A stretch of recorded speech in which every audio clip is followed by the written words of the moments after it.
আমার প্রিয় ছাত্রছাত্রী, ছায়া স্মার্ট ক্লাসে তোমাদের স্বাগত। আমি প্রদীপ স্যার বলছি। আজকে তোমাদের দশম শ্রেণীর ক্লাসের আইনি ও সমযোজী বন্ধন নিয়ে আলোচনা করব। এই বন্ধনেতে কয়েকটা যৌগ আছে, যাদের ত্রিযোজী বন্ধন আছে, সেই বন্ধন নিয়ে আলোচনা করব। আলোচনা করার সময় তোমরা পাশাপাশি দুটি বই রাখবে, ছায়া ভৌত বিজ্ঞান ও পরিবেশ, ছায়া ভৌত বিজ্ঞান ও পরিবেশ শিক্ষক। আমি পড়াবো আর তোমরা তার সাথে মিলিয়ে নেবে, বইয়ের সাথে তোমাদের পড়াটা অনেকটা সহজ হয়ে যাবে। আমরা এখন নাইট্রোজেন অণুর গঠন নিয়ে আলোচনা করব। নাইট্রোজেন অণুর গঠন। নাইট্রোজেন অণু কি না, দুটি নাইট্রোজেন পরমাণু পরস্পর যুক্ত হয়ে নাইট্রোজেন অণু গঠন করে, অর্থাৎ N থেকে N2 তৈরি হয়। এখানেতে তারা কিভাবে আবদ্ধ থাকে বা কিভাবে বন্ধন তৈরি করে না, সমযোজী বন্ধন। সমযোজী বন্ধনটা কি না, দুটো পরমাণু উভয়ই ইলেকট্রন মাঝামাঝি জায়গায় নিয়ে এসে উভয়ভাবে সেখানে শেয়ার করে, মানে উভয়ই তার দাবিদার, উভয়ই তাদের ইলেকট্রনকে দেখায় মাঝখানে রেখে। দেখার পরেতে তাদের মধ্যে যে বন্ধন তৈরি হয়, বন্ধনটাকে আমরা বলবো সমযোজী বন্ধন। এটা মূল কথা। এটা কে দেখিয়েছিল না, এটার বিজ্ঞানী লুইস 1916 খ্রিস্টাব্দে এটা এইভাবে একটা মতবাদ প্রকাশ করেছিলেন। সেই মতবাদটাকে আমরা বলবো লুইস ডট ডায়াগ্রাম। আমরা নাইট্রোজেনের ক্ষেত্রে সেই লুইস ডট ডায়াগ্রাম দিয়ে আমরা আলোচনা করব। আলোচনা করার আগে দেখি নাইট্রোজেন অর্থাৎ নাইট্রোজেন অণু। নাইট্রোজেন অণুটা কি না, একটা নাইট্রোজেন তার সঙ্গে আর একটা নাইট্রোজেন পরস্পর যুক্ত হয়ে অণু তৈরি করছে, N2 তৈরি করছে। এরা কিভাবে যুক্ত আছে না, সমযোজী বন্ধনে যুক্ত আছে। যদি ভালোভাবে দেখা যায় আমরা দেখব এক্ষুনি যে ওদের মধ্যে ত্রিবন্ধন যুক্ত আছে। ত্রিবন্ধন সমযোজী দ্বারা ওরা পরস্পর যুক্ত আছে। কিভাবে যুক্ত হচ্ছে দেখি না, এই যে নাইট্রোজেন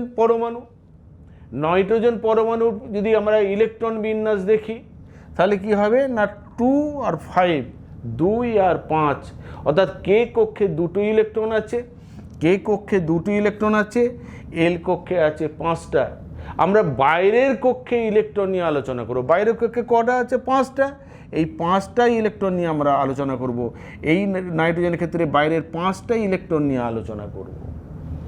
5টাই দিয়ে আছে, দেখো এই নাইট্রোজেনে 5টি ইলেকট্রন, 1 2 3 4 5। 5টা আছে কেন না, বাইরের কক্ষে ইলেকট্রন নিয়ে আমরা আলোচনা করছি। এখানেও দেখো বাইরের কক্ষে ইলেকট্রন 5টাই আছে।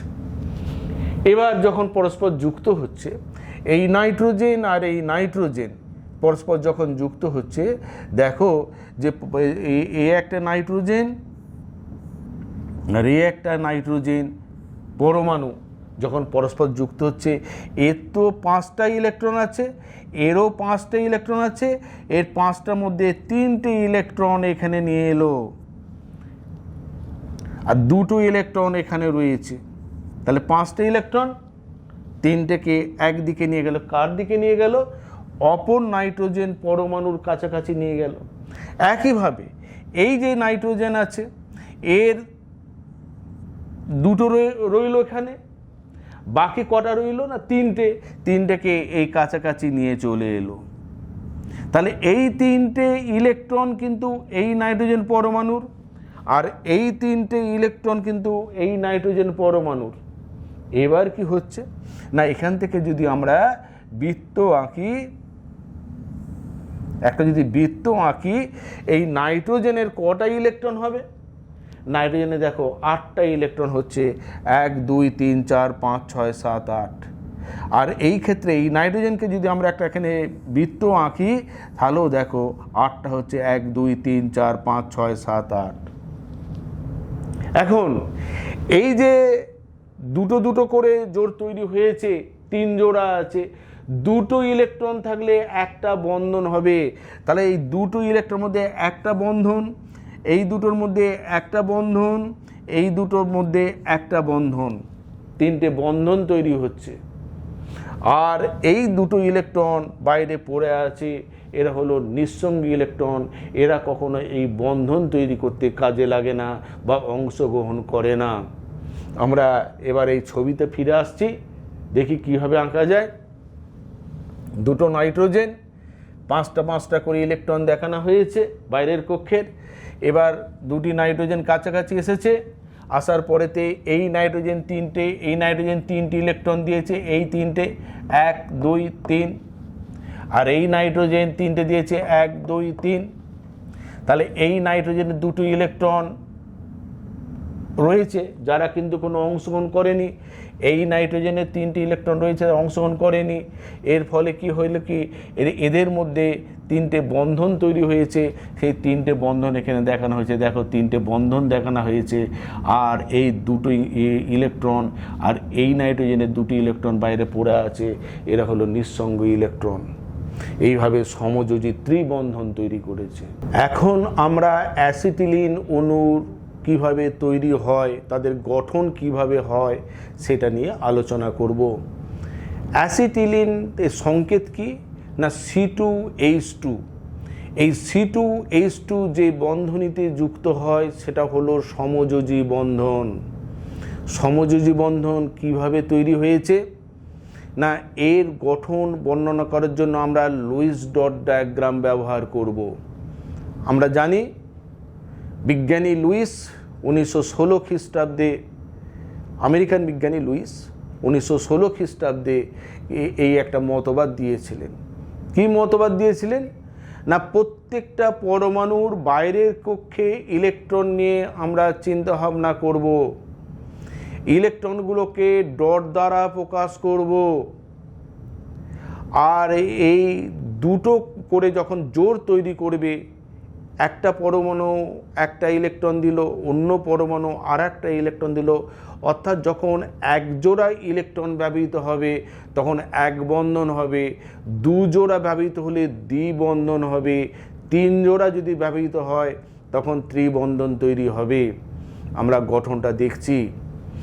তাহলে অ্যাসিটিলিনের সংকেত হলো C2H2। আমরা C2H2কে মোটামুটি কিভাবে বিন্যাস করব, আমরা এই গঠনটা ব্যাখ্যা করার আগেতে আমরা একটা এইভাবে তৈরি করে নেব যে কার্বন কার্বন, এইদিকে একটা হাইড্রোজেন, এইদিকে একটা হাইড্রোজেন, এটা মনে রাখবে। আমরা এবার এইটার ওপর তৈরি করে আমরা কিভাবে ওরা গঠন হচ্ছে, সমযোজী বন্ধনে আবদ্ধ হচ্ছে, সেটা নিয়ে আলোচনা করব। এখন দেখো, হাইড্রোজেনের বাইরের কক্ষে 1টি ইলেকট্রন আছে, কার্বনের বাইরের কক্ষে 4টি ইলেকট্রন আছে। 4টি ইলেকট্রন কেন আছে না, তার ইলেকট্রন বিন্যাস 2,4। বাইরের কক্ষে 4টে আছে কার্বনের, এই কার্বনের একইভাবে 4টে আছে, এরও 4টে আছে, আর হাইড্রোজেনের একটা আছে, এটা হাইড্রোজেনের একটা আছে। অর্থাৎ এখানে ছবি থেকে যেটা বুঝতে পারা যাচ্ছে, হাইড্রোজেনের বাইরের কক্ষে 1টে ইলেকট্রন, কার্বনের বাইরের কক্ষে 4টে ইলেকট্রন আছে। লুইস ডট ডায়াগ্রাম যে আছে সেখানে শুধু বাইরের কক্ষের ইলেকট্রন নিয়ে আমরা চিন্তা ভাবনা করব। এই ইলেকট্রনগুলো আদান প্রদান হবে, আদান প্রদান করে কি করবে না, প্রত্যেকটা পরমাণু চাইবে তার বাইরের কক্ষে হয় 2টো ইলেকট্রন থাকবে কিংবা 8টা ইলেকট্রন থাকবে। 2টো বা 8টা থাকবে কেন, 2টো বা 8টা হলে তারা নিষ্ক্রিয় গ্যাসের যে পরমাণুর গঠন বিন্যাস, ইলেকট্রন বিন্যাস, সেই ইলেকট্রন বিন্যাস তারা লাভ করবে। এখানে দেখো, এই হাইড্রোজেন 1টা ইলেকট্রন, এই যে লাল চিহ্ন দ্বারা দেখানো হয়েছে, 1টা ইলেকট্রন এখানে রেখেছে। কার্বন, এই কার্বন কি করেছে, 1টা ইলেকট্রন এখানে রেখে বাকি 3টি ইলেকট্রনকে এক পাশে রেখেছে। অর্থাৎ আমি যদি এখানে আমরা দেখি, এই হাইড্রোজেন 1টা ইলেকট্রন এখানে রেখেছে, আর কার্বনের কি 4টে ইলেকট্রন আছে, তার মধ্যে 1টা ইলেকট্রন এখানে রেখে বাকি 3টি ইলেকট্রন এখানে রাখলো। একইভাবে এই কার্বন, এর 4টি ইলেকট্রন আছে, 4টি ইলেকট্রনের মধ্যে 3টা এখানে রেখেছে, আর ইলেকট্রন কোথায় রাখলো, এই দিকে রেখেছে। এবার যে হাইড্রোজেন আছে, হাইড্রোজেনের বাইরের কক্ষে একটি ইলেকট্রন আছে, সেই ইলেকট্রনটা এখানে এসেছে। আসার পরেতে এবার আমরা যদি বৃত্ত দ্বারা এদিকে আমরা আবদ্ধ করি তাহলে কেমন দেখতে হবে দেখো। আমরা দেখতে পাবো এখানে একটা বৃত্ত যদি আঁকি, এই হাইড্রোজেনের বাইরের কক্ষে দুটি ইলেকট্রন আছে। দুটো ইলেকট্রন আছে মানে কি না, এর একটা নিষ্ক্রিয় গ্যাস হিলিয়াম, হিলিয়ামের যে ইলেকট্রন বিন্যাস সেটা লাভ করেছে। আমি আবার বলছি, বাইরের কক্ষে হয় দুটো হবে, না হলে 8টা ইলেকট্রন হবে, ইলেকট্রন আর দুটো কিংবা 8টা হবে। এবার এই কার্বনটাকে দেখো, আমরা যদি একটা বৃত্ত আঁকি, কার্বনে 6টা আর 2 8টা হলো। আবার যদি আমরা এই দুটোর মধ্যে আমরা যদি আঁকি 8টা হবে, এই কার্বন 8টা হবে, 1 2 3 4 5 6 7 8। ওই বৃত্তের মধ্যে কতগুলি ইলেকট্রন আছে দেখো। আবার এই হাইড্রোজেন আর কার্বনের মধ্যে যদি আমরা একটা বৃত্ত আঁকি তাহলে দেখো এই বৃত্ত এর মধ্যে পরিধির মধ্যে দুটো ইলেকট্রন আছে। দুটো যদি ইলেকট্রন থাকে, অর্থাৎ এক জোড়া যদি ইলেকট্রন থাকে তাহলে এক বন্ধন তৈরি করবে, অর্থাৎ এদের মধ্যে দেখো দুটো আছে, এক বন্ধন তৈরি করবে। একটা বন্ধন রেখা দ্বারা দেখানো হয়েছে, এখানেতে আমরা পরে দেখব একটা বন্ধন দ্বারা দেখানো হয়েছে। যদি 3 জোড়া থাকে তাহলে একটা দুটো আর এই 3 জোড়া যদি থাকে 3টে বন্ধন দ্বারা দেখানো যাবে, 3টে বন্ধনই তৈরি করেছে। অনুরূপভাবে এই হাইড্রোজেন আর কার্বন এক জোড়া আছে, সুতরাং এখানে একটা বন্ধন তৈরি হবে। এবার আমরা এখানে ছবিতে আসছি, হাইড্রোজেন কার্বন কার্বন, এই কার্বন একটি ইলেকট্রন এখানে দিয়েছে, 3টে এইদিকে রেখেছে। এই কার্বন বাইরের কক্ষে মোট 4টি ইলেকট্রন, 3টে এখানে রেখেছে, একটাকে এখানে রেখেছে।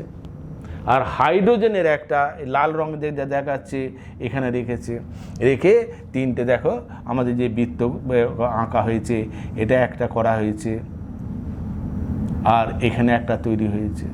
এবার কার্বনকে নিয়ে যে যদি বৃত্ত আমরা আঁকি দেখো, এটা একটা বৃত্ত, কটা হচ্ছে 1 2 3 4 5 6 7 8, 8টা ইলেকট্রন হচ্ছে। একইভাবে এখানেও যদি আমরা একটা বৃত্ত আঁকি 8টা ইলেকট্রন তৈরি হচ্ছে। অর্থাৎ কার্বন বা হাইড্রোজেন প্রত্যেকেই কিন্তু কাছাকাছি নিষ্ক্রিয় পরমাণুর, নিষ্ক্রিয় যে গ্যাস আছে তার পরমাণুর ইলেকট্রন বিন্যাস লাভ করেছে। একইভাবে যদি আমরা এটাকে এবার সাধারণভাবে দেখাই, এখানে এইভাবে এই হাইড্রোজেনের সঙ্গে কার্বন এক বন্ধনী দ্বারা যুক্ত, কার্বনের সঙ্গে কার্বন ত্রিবন্ধনী যোজক রেখা দ্বারা যুক্ত, আর কার্বনের সঙ্গে হাইড্রোজেন এখানেও এক বন্ধনী দ্বারা যুক্ত। এইভাবে এরা সমযোজী বন্ধন, সমযোজী ত্রিবন্ধন তৈরি করেছে। আমরা এইভাবে অন্যান্য যৌগের গঠনগুলো আঁকতে পারবো। ভৌত বিজ্ঞানের বিভিন্ন টপিকের ওপর ভিডিওগুলো দেখার জন্য ছায়া প্রকাশনীর ইউটিউব চ্যানেলটি সাবস্ক্রাইব করো। যদি ভালো লাগে লাইক ও শেয়ার করো। নতুন নতুন ভিডিওর নোটিফিকেশন পেতে বেল আইকনে ক্লিক করো।